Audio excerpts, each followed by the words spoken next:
Hello student, मैं फिर से doctor Vikrant Gupta, HOD computer science Patna महाविद्यालय आपके लिए लेकर आया हूँ कंप्यूटर के प्रकार। जैसे कि हमने देखा लास्ट क्लास में जो हमारा था क्या अकॉर्डिंग टू वर्क, कार्य के आधार पर कितने प्रकार के कंप्यूटर होते हैं।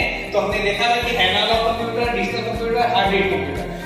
हाइब्रिड कंप्यूटर जो विशेष परिस्थितियों में इस्तेमाल किया जाने वाला कंप्यूटर होता है, विशेष उद्देश्यों के लिए इस्तेमाल किया जाता है, उसमें एनालॉग और डिजिटल दोनों के गुण मौजूद होते हैं। हमारे रियल लाइफ में इस्तेमाल हो रहा है, आप देख रहे हैं लिक्विड क्वांटिटी को मापने के लिए, बजट प्राइस का आकलन करके आपको बताने के लिए इसका इस्तेमाल किया जा रहा था। तो इसके बाद जो सबसे इंपॉर्टेंट होता है वो होता है आकार के आधार पर। ज्यादातर जब भी हम किसी सवाल करते हैं कंप्यूटर कितने प्रकार के होते हैं तो उसके दिमाग में यही बात आती है कंप्यूटर मुख्य रूप से 4 प्रकार के होते हैं। किसके आधार पर? आकार के आधार पर। आकार के आधार पर जब हम बात कर रहे हैं तो सबसे पहला जो कंप्यूटर होता है हमारा सुपर कंप्यूटर, दूसरा होता है मेन फ्रेम कंप्यूटर, तीसरा होता है मिनी कंप्यूटर, चौथा होता है माइक्रो कंप्यूटर। तो ये किस प्रकार से सबसे बड़ा सुपर कंप्यूटर, उससे छोटा मेन फ्रेम से छोटा मिनी कंप्यूटर और मिनी कंप्यूटर से सबसे छोटा नाम के अकॉर्डिंग क्या हो रहा है? माइक्रो कंप्यूटर हो रहा है। तो जैसा कि नाम से ही पता चल रहा है सुपर कंप्यूटर, तो सुपर कंप्यूटर आकार में बहुत बड़ा होता है, तीव्र गति वाला होता है, उच्च संग्रहण क्षमता वाला होता है और इसका उपयोग भी विशेष कार्यों के लिए किया जाता है, जैसे साइंटिफिक पर्पस के लिए, यानी वैज्ञानिक सिद्धांतों पर आधारित कोई कार्य यदि संचालित करना होता है तो वो होता है सुपर कंप्यूटर। इसका उपयोग जैसे हम साइंटिफिक कार्य की बात कर रहे हैं तो यहाँ पर इस्तेमाल होता है वेदर फोरकास्टिंग के लिए, यानी मौसम की जानकारी के लिए, पेट्रोलियम दोहन के लिए, रिसर्च के लिए, ठीक है, मेडिकल साइंस में इसका इस्तेमाल किया जा रहा है, नई नई मेडिसिन से रिसर्च से रिलेटेड, ठीक है, वायुदाब के लिए आपका कहीं पर टोर्नेडो वगैरह आ रहा है या सिस्मिक चेंजेस हो रहा है तो वहां पर ये सुपर कंप्यूटर हमको पहले से ही क्या कर देता है? इन्फॉर्म कर देता है। मल्टीपल यानी बिलियन ट्रिलियन डेटा को भी ये क्या कर सकता है? सेकंड, कुछ सेकंड्स में ही, क्योंकि यहाँ पर फ्लॉप्स में हम डेटा को कैप्चर करते हैं, फ्लोटिंग पॉइंट्स के आधार पर हम क्या कर रहे हैं? यहाँ पर डेटा को कैप्चर कर रहे हैं और प्रोसेस कर रहे होते हैं। तो कुछ सेकंड में ही पलक झपकते ही कई ट्रिलियन डेटा आपको ये क्या कर देता है? एनालिसिस करके रिजल्ट के रूप में हमको प्रोवाइड कर देता है, ठीक है।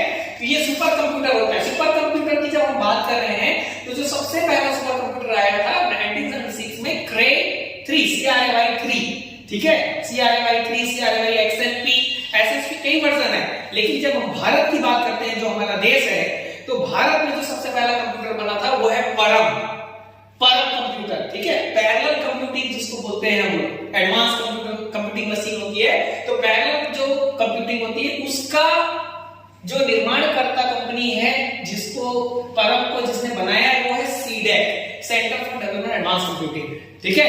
तो ये जो कंपनी है इसके द्वारा ही भारत में परम कंप्यूटर बनाया गया, परम 8000, परम 10000, परम कंचन लगा, ये सुपर कंप्यूटर है, ठीक है। इसके बाद हम आते हैं मेन फ्रेम कंप्यूटर। आकार में सुपर कंप्यूटर की तुलना में छोटा लेकिन उच्च संग्रहण क्षमता वाला होता है, स्पीड भी तीव्र होती है, क्योंकि यहां पर जब हम बात कर रहे हैं तो जब 1000-2000 यूजर्स एक साथ यहां पर कार्य कर सके इसके लिए हम लोग मेन फ्रेम कंप्यूटर का इस्तेमाल करते हैं। मेन फ्रेम कंप्यूटर के अंतर्गत आता है IBM, इंटरनेशनल बिजनेस मशीन के द्वारा बनाए हुए मेन फ्रेम कंप्यूटर्स जो 360, 4300 पहले भी हम चर्चा कर चुके हैं। तो वहां पर ये IBM PCs का इस्तेमाल किया जाता है मेन फ्रेम के लिए। इसका ज्यादातर इस्तेमाल कहां किया जाता है? स्टॉक मार्केट में। स्टॉक मार्केट में जो उतार चढ़ाव होने वाले होते हैं वहां पर हम, क्योंकि ज्यादा से ज्यादा डेटा को स्टोर करके कैप्चर करके रखना होता है, बड़े बड़े सर्वर्स के रूप में रखना होता है, हॉल जितने बड़े बड़े भी कंप्यूटर्स यहाँ पर हो सकते हैं। तो जो बड़े बड़े सर्वर्स होते हैं उसमें स्टॉक मार्केटिंग में इसका इस्तेमाल होता है। सेलकॉम कंपनी आप सभी अवगत हैं, जैसे जियो है, MTNL है, BSNL है, रिलायंस है, मंत्रा ऑनलाइन है, ये जो होते हैं ये सारी कंपनीज होती है, एयरटेल है, ये सारी कंपनीज होती है अपने डेटा रिकॉर्ड्स को हैंडल करने के लिए, स्टोर करके रखने के लिए मेन फ्रेम कंप्यूटर्स का इस्तेमाल करते हैं। लेकिन एक बार स्थापित कर देने के बाद क्योंकि हम इसको बार बार एक कमरे से दूसरे कमरे में स्थापित नहीं कर सकते हैं, यदि कोई प्रॉब्लम आ गई तो उसको सुधारना कठिन हो जाता है, बहुत ही कॉम्प्लिकेटेड स्ट्रक्चर होता है, इसलिए तीसरे नंबर पे हम इस्तेमाल करते हैं मिनी कंप्यूटर का। नाम से ही पता चल रहा है मिनी, यानी सुपर और मेन फ्रेम से आकार में छोटा, संग्रहण क्षमता लगभग मेन फ्रेम जितनी ही होती है, लगभग मेन फ्रेम जितनी ही स्पीड भी होती है, लगभग उससे तो कम होती है लेकिन लगभग उसी के समान होता है। अब यहाँ पर क्या होता है मिनी कंप्यूटर में? तो मिनी कंप्यूटर में एक सर्वर कंप्यूटर, सेंटर कंप्यूटर होता है जिससे बहुत सारे माइक्रो कंप्यूटर्स को जोड़ दिया जाता है। एज ए सर्वर हम इसका इस्तेमाल भी कर सकते हैं, जिसको हम लोग कई किताबों में अलग अलग रूप में एक अलग प्रकार के वर्क स्टेशन के रूप में भी इसका इस्तेमाल इस्तेमाल किया जाता है, शब्द का इस्तेमाल किया जाता है। वर्क स्टेशन जो होता है दैट मींस कि एक कंप्यूटर यहाँ पर जुड़ा हुआ है, मेन मिनी कंप्यूटर, और उससे बहुत सारे कंप्यूटर्स को हम क्या कर देते हैं, अटैच कर देते हैं। तो यानी मल्टीपल यूजर्स होते हैं, 100 से 200 लगभग या उससे थोड़े ज्यादा भी हो सकते हैं यूजर्स एक साथ एक ही वर्किंग एनवायरनमेंट में कार्य कर सकते हैं, स्टोरेज का कार्य कर सकते हैं। तो इसका इस्तेमाल कहां पर जनरली होता है मिनी कंप्यूटर का? मिनी कंप्यूटर का इस्तेमाल जनरली हम लोग बैंकिंग सेक्टर में करते हैं। कहां पर करते हैं हम लोग? बैंकिंग सेक्टर में, क्योंकि बैंक में जो होता है प्राइवेट नेटवर्क होता है। अब जैसे एसबीआई है, अब एसबीआई का मेन ब्रांच कहां पर है? मुंबई में। तो मुंबई ब्रांच से सारे ब्रांच जो है, अब कोर बैंकिंग का जमाना है, आप सभी जानते हैं, रायगढ़ का भी ब्रांच जुड़ा हुआ, बिलासपुर का भी जुड़ा हुआ, दिल्ली का भी जुड़ा हुआ, कई जिलों का या कई राज्यों का जो वो है ब्रांच है, उसके सारे डेटा रिकॉर्ड कहां पर चले जाते हैं? आपके सर्वर कंप्यूटर। वहां पर डिस्ट्रीब्यूटेड कंप्यूटर सिस्टम का इस्तेमाल किया जा रहा है। एक मेन सर्वर, फिर उसके छोटे सर्वर राज्यों में, फिर उसके बाद और छोटे सर्वर ब्रांच में भी, छोटे से लोकल सर्वर। उससे क्या होता है, कार्य करना आसान हो जाता है। भले ही डेटा एप्लीकेशन होता है, लेकिन डेटा लॉस की संभावना बिल्कुल कम हो जाती है। आज भी फाइल वाला जमाना आपको बहुत कम रेयरली देखने को मिलता है। तो वहां पर आप किसका इस्तेमाल कर रहे हैं? Mini computer. इसको आप रेयरली जो है पोर्टेबल ये होता है, मेनफ्रेम की तुलना में छोटा होने के कारण आप इसको एक स्थान से दूसरे स्थान पर स्थापित कर सकते हैं, लेकिन फिर भी आकार में बड़ा होता है, बार-बार ये प्रक्रिया आप संचालित नहीं कर सकते।